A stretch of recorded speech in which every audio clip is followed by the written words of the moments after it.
So recently it has occurred to me that the 5,1 Mac Pro might not be the best Mac Pro to buy anymore. Hear me out before you start typing in the mean comments and tell me how stupid I am. I have some reasons, so let's begin the video.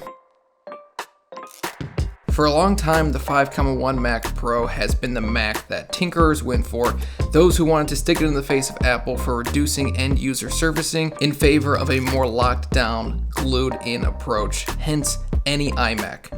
And while this percentage is small, there is still a huge base of Apple users who are builders, troubleshooters, and tinkerers, which made the 5,1 and the 4,1 the perfect computer for them.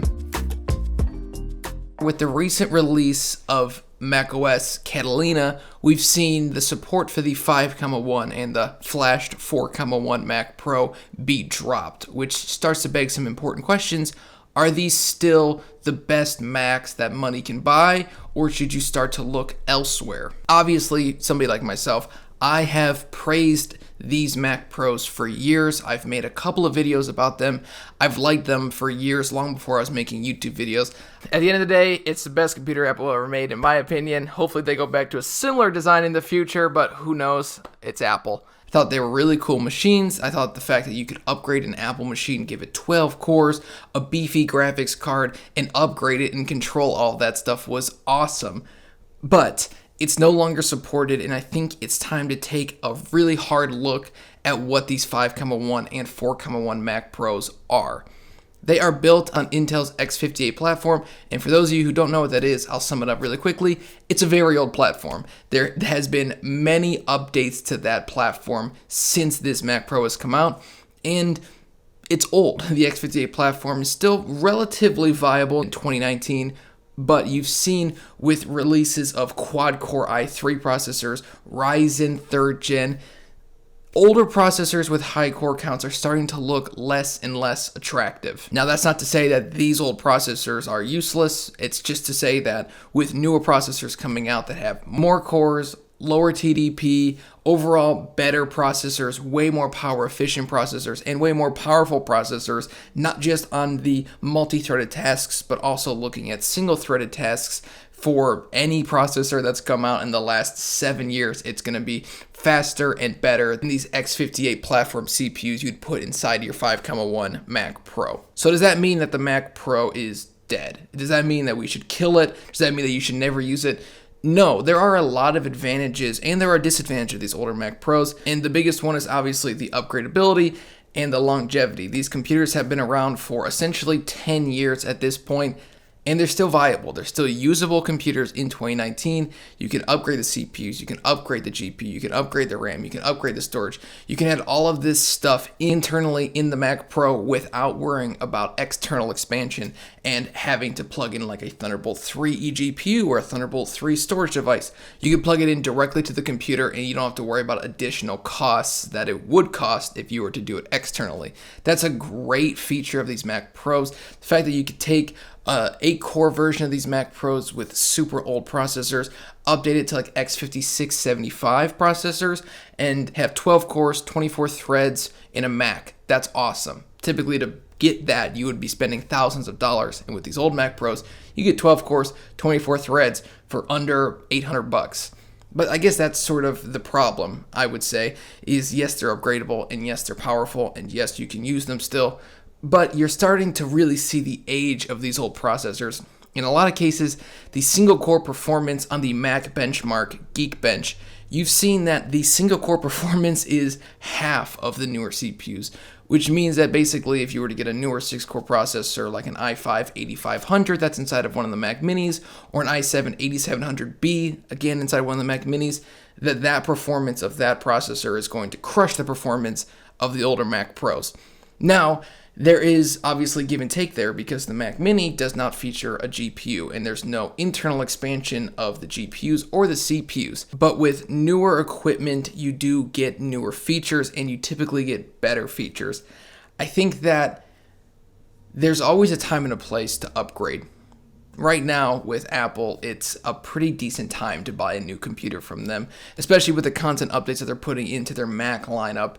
It's definitely a good time to buy a new Mac, and this is coming from somebody who has never purchased a new Mac ever, but it's a pretty good time to buy one. And a lot of that you can thank Intel for. Apple just sort of put Intel processors inside of their computers, and that's it.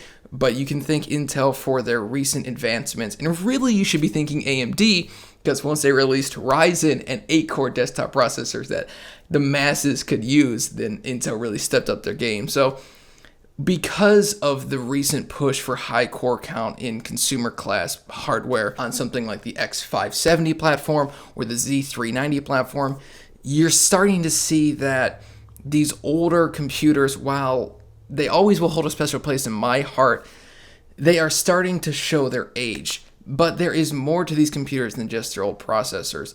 There is the upgradability section. And one of the biggest parts of that is the GPU power that they can still have. You can put in a modern day Radeon 7 graphics card because it's using the PCIe standard. And while it's only PCIe 2.0, the difference between 2.0, 3.0, and 4.0 isn't really that big. So you can see that while the CPU performance is starting to lag and fall behind quite a bit, in fact, the GPU performance is still there. You get essentially the full bandwidth of the card that you plug in.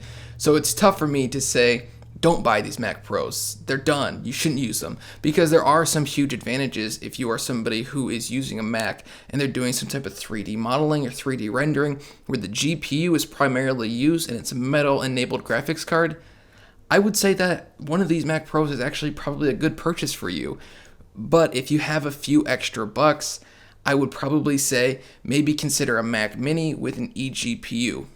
That's just me. Obviously, you can choose what you want to choose because there's more to the Mac Mini and these Mac Pros than what meets the eye, because the Mac Mini, whatever you buy is what you get. You could put in more RAM, but that's it. But you can't add in more storage. You can add in external storage, but you can't add in internal storage easily. Whereas on these Mac Pros, you have 4 drive bays and technically 6 drive bays to put in more storage. So these Mac Pros, these older Mac Pros, they're lagging behind, obviously, on the CPU performance. But everything else is pretty much up to today's standard. Obviously, USB 2.0, but you can buy an adapter for that. And you don't have PCIe storage, but you can buy an adapter for that. So a lot of my complaints you can buy adapters for, but once you start buying adapters, it starts to get a lot more expensive, and you could see that maybe just purchasing a newer Mac computer would make a little bit more sense. But the Mac Pro, the old 5.1, is never for the person who could afford a brand new Mac, and that's why I've bought them, and that's why I love them, because it's sort of sticking it in the face of Apple and pretty much everything that their company stands for. I can upgrade this computer. I can put in 12 cores. I can put in a brand new graphics card, but I can upgrade the RAM. I can do all these great things, and Apple, you can't stop me because this is all supported by you. So yes, it sucks that they're not supporting it in Catalina. Does that mean that it's totally useless? No. Obviously, it's a weird time for these Mac Pros because they're no longer supported, but you'll probably still get 2 years of updates with macOS Mojave. That's just how it is. Apple typically supports their software for another 2 years after it's released with software updates and security patches, and sometimes even longer, but typically you can guarantee 2 years. So while it sucks that Apple no longer supports this, it doesn't mean it's an unusable machine, but what it does mean is that in 2019, there are better processors that are available for much cheaper in different Apple devices that you should maybe consider.